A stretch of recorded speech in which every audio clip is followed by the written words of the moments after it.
Hi buds. Fun fact, as always, I spent $20,000 last month. And now I'm giving myself a deadline of 1 year to save it all back. That is $10,000 in the next 6 months.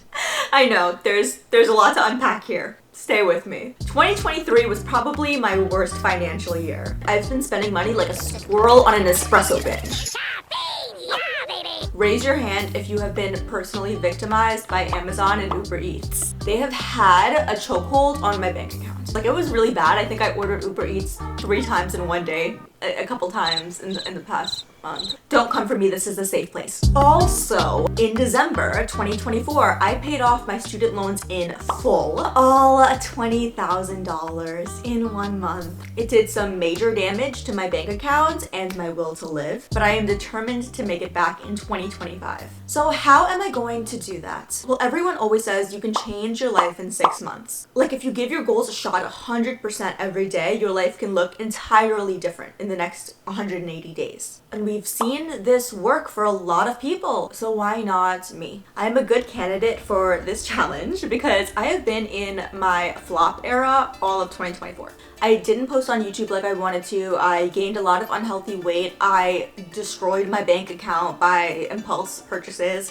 and I was more depressed than I've ever been. But it's gone too far. It's enough. We're pulling the plug. I'm determined to level up my money, my muscles, and my mental health, and my YouTube channel. So let's do an experiment. Welcome to episode 1 of Changing My Life in 6 Months challenge. For all of the internet to see, I am embarking on 4 pretty ambitious goals. 1, saving $10,000 in the next 6 months. 2, losing 20 pounds in the next 6 months. 3, gaining 10,000 subscribers in the next 6 months. And 4, become happy in the next 6 months.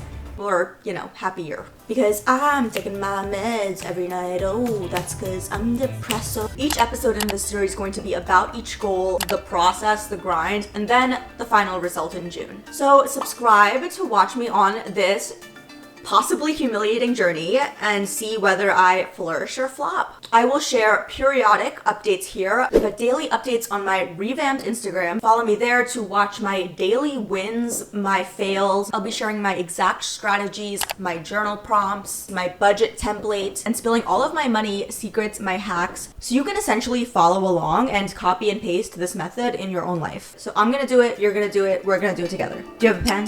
Are you ready? Because we have 180 days starting now. Let's do it. Let's get started. In my humble experience, when you set a goal like saving $10,000 in 6 months, you have to work backwards and calculate what you need to save every month, every week, every day to make that happen. You can't just wing it and hope for the best. So step 1 is creating the roadmap, because a goal without a concrete plan of how to get there is just a wish. By the way, for anyone thinking that this is easy because I'm rich or something, I am not rich. I don't have parents' money. I don't have a very high salary, so this is genuinely a challenge. So let's do some calculating. To save $10,000 in 6 months, I need to save $1,667 a month. That is $417 a week. So based on my salary and my monthly expenses, I've decided I'm going to invest $100 a week into my Roth IRA and 401k, and then put $375 a week into a savings account. With both of those combined, I'll hit my goal. Dude, I'm already stressed looking at these numbers. $375 a week is a extremely limiting factor to fun and my lifestyle. Okay, so now that the roadmap is done, we need to figure out how the heckums I'm going to do this. We need to step 2, strategize. Almost every CEO, Fortune 500 company, leader, business planner has employed this method I'm about to tell you. It's called start, stop, continue.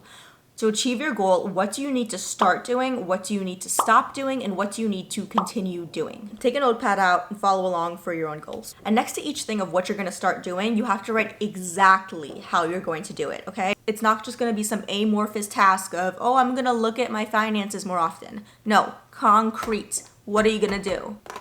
For moi, I have a really bad habit of impulse spending and then not checking my credit card statements because I'm scared and terrified to look at them and my bank apps. So I just kind of ignore it. But that era is over. So now I'm reviewing my budget on a daily basis. So I use Rocket Money. It's an app that tracks your spending. I set a daily alarm as soon as I wake up to check my Rocket Money app. The second thing I'm going to start doing is instead of spending hundreds of dollars on Uber Eats every month, whenever I'm hungry, I'm going to use this app called Too Good To Go. It's basically this thing where all the restaurants near you will give you like a lot, often a basket of food for a really cheap price, like literally like $3 to $6 sometimes, because it's the food that hasn't sold by the end of the day. And my specific action right now to implement that is deleting the Uber Eats app and replacing it with the Too Good To Go app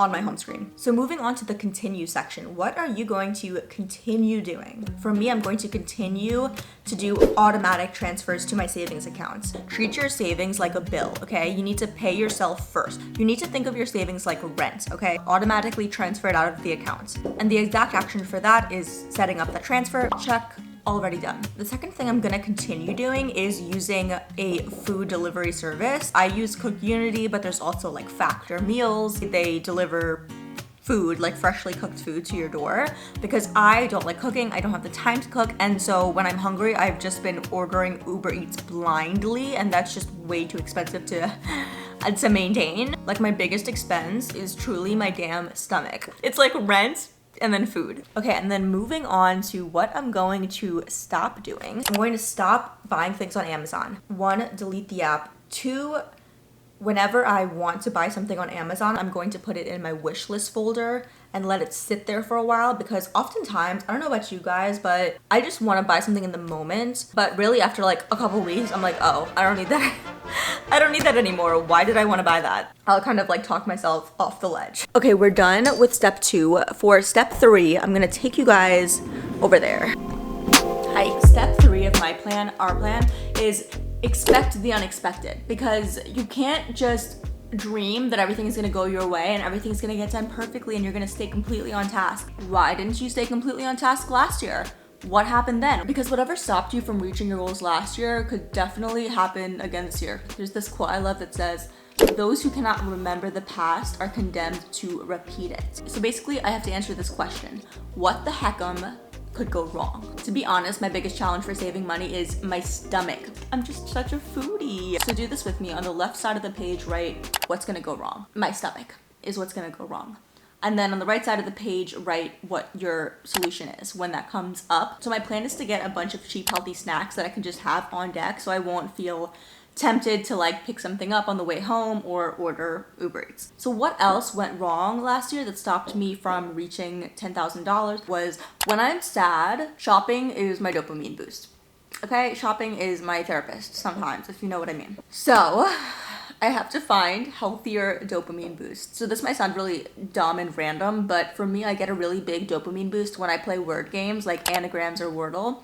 So I have that downloaded, locked, ready to go. Like if it works, it works, okay? You can't hate the process. If you're sad, if you need to go call your ex, no, actually don't do that. But yeah, find a healthy way to get that dopamine hit. Step 4 is to stay motivated. For me, like I need to stay inspired throughout the entire process or I might give up. For me, that's immersing myself in the environment, in the content, in the atmosphere of my goal. So following more finance content creators, learning more about saving and investing. And I'm gonna be posting on my Instagram daily motivational quotes and the tips that I learned. So follow me there and let's do this together. All of my financial setbacks in 2024, spending $20,000 in 1 month, nothing is going to stop me from building my savings account back. Every dollar counts to my financial comeback. So comment down below what your financial goal is for this year, whether that's saving 10% of your income, spending less on food, spending less on alcohol. Tell me.